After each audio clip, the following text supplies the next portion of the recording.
How to delete messages on TikTok. That's what I will show you in this video. But before we begin, make sure to subscribe to the channel and ring the bell to get notified whenever a new video is uploaded. With that said, let's get started. So go ahead and open up TikTok and log into your account.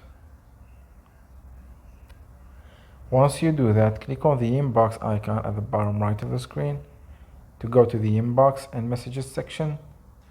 And let's say, for example, you want to delete, let me open up this conversation right here. Let's say, for example, you want to delete a message that you have sent. All what you need to do is you need to click on that message and then click on delete at the bottom. And there you have it, the message has been deleted.